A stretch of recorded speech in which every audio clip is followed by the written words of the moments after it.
Ladies and gentlemen, the mid-season bye is now here. Let's take the opportunity to have a look at our potential best 23 moving forward into the latter parts of the season. I'm sure there's going to be a lot of toing and froing here, so we'll get into it. There'll be a lot of moving parts. What happens here is not like final in the sense that this is what I think. This will almost be we'll set the baseline in this team, and then in the comment section we can nut out the finer parts of it. Okay, so let's start with our backline. Who is in our best 23 for the backline moving forward? And this is based on pending fitness and health and whatnot as well. So we'll talk about that. So Josh Dacos has been an absolute lock all season long, along with Dan Houston, who's starting to find some form, which is really good, consistent form on a personal level. Team level, he's been great as well. Pez will put you... Why is it doing that? That's weird. Look at this. Weird, isn't it? Okay, anyhow, we move. All right, so we'll put Pez on a bench. Who else has been... Billy Frampton has been probably our second best defender over the course of the season. Number one goes to, without a shadow of a doubt, Jeremy Howe. Just doing everything. When we're under the pump, he's there. When we're set up, he's there. He's the conductor, the interceptor, just everything in between, right? Quaynor's last 3-4 games have been great. Really good. We'll talk about him as the season progresses more and more, that's for sure, just the way he's going. And then Darcy Moore at centre half back. We'll put him there. And then we got Pez here. So wingers, okay. For me, right, it's Crisp and Lipinski at the moment. That's where I see our wings, which means, Sidey just on the bench doesn't matter too much for me. And then here, this is going to get it. I can already tell this is going to get really choppy. It's going to be really messy soon. There's going to be quite a number of hearts broken, I think. All right, Nakos and Long and Pendles. That's been the midfield all season long, the best midfield in my opinion for the Pies. Okay, so that's where we go with that. Forward line. All right, Membry. Checkers. You are a bit small there, Membry. You're a bit bigger than that, aren't you, buddy? All right. McStay just comes in for that game against King's Birthday, has some really important moments, does some work in a ruck. He's a lock. If he's available, he's a lock. It's been shown. It's the proof is in the pudding. Bobby, okay. All right. Not looking forward to the outskirts of selection here, that's for sure. Billy being our best forward all year. McCreary, pressure forward. Maybe put you there, right? If Lockie Schultz is available, that's what our starting six looks like, in my opinion, right? Okay. Okay. All right. DeGoey, let's talk about him. Do we put him here, right? He can go forward. He can go midfield. If he's fully fit, guys, I think it's a no-brainer, isn't it? I'm hoping this is going to be more simple than God. See, here's the problem. We're talking Brazzy. Like, I've completely missed Brazzy, so he's got to be in the team, obviously. You got Hoskin Elliott, and then you got this guy, Titch.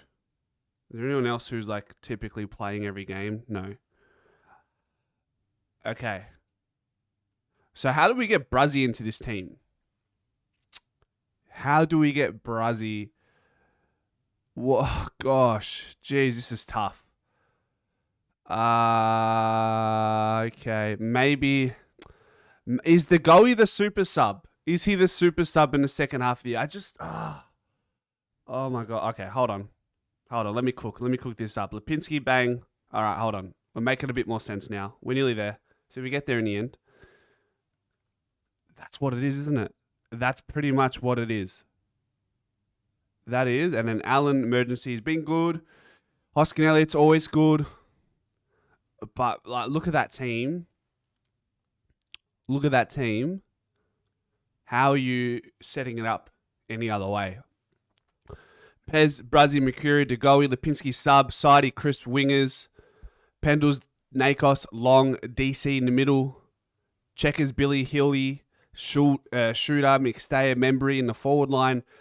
Josh Dacos, Darcy Moore, Houston, Quaynor, Frampton, Howe. And then, like I said, your emergencies, Ed Allen. Maybe some of you are going to argue Ed Allen for Lipinski. I don't know. I think with Lipinski, at least he's giving you a large sample size of what to expect from him, whereas Ed Allen, his form is a bit more volatile because he's young, right? We saw that against Melbourne. He struggled. And he had a great game against the team we played against last week in Hawthorn. So such is the contrast in a young player's form. That's just how it's going to be. I think that's where we go there. Any players positions in dispute in the starting side outside of Lipinski, I mean, you can't take McCreary out. You can't take Brazzi out. Like the only thing I'm seeing right now is maybe Allen for Lipinski. I mean, I'd love to see Titch have a run, but I think that's going to have to come through lack of availability. And who else here is like who's in question here? I mean, look, Mason Cox obviously going to be stiff to miss. Sullivan's right; he's in there. He's in the team at the moment. Hazy, I would assume after the game against Melbourne, he probably goes back into the VFL. I thought if he can kick 2 or 3 and have a really solid game, he could keep his spot until Shooter comes back. But then when you factor in that Brazzi is available post-bye, Degoe could be available post-bye, I think that might be it for Will Hayes for the year for AFL, which is fine. I don't have any qualms with that. If we go for that 2 genuine dual ruckman option, Steen might find himself in the picture. Demeter's playing good, really good VFL footy. Is probably just needs to work on that composure side of things and breaking out of packs and working on that. TJ and Jacob Ryan, really solid. Charlie Dean probably been our most consistent performer as a defender at VFL level. So who knows where that could go. I don't know why I've got Charlie West as a defender, so we'll put him there. He's a forward. And then Markov, look, these are the players, depending on availability, that could just find their way back into the side. Barring, based on injuries and based on, form, I think based on form and if our players are healthy, this is our best 23. And these are the players who could put their hand up. I'd even be willing to throw a Charlie Dean in there. These players could have a role towards the back end of the season, depending on multiple different variables. Let me know what you think in the comment section. This shit is not fun because someone's got to miss out. So let us know in the comment section. I'm sure you guys will make it very clear and known who I've missed out on. But I think I've redeemed myself here. Go Pies.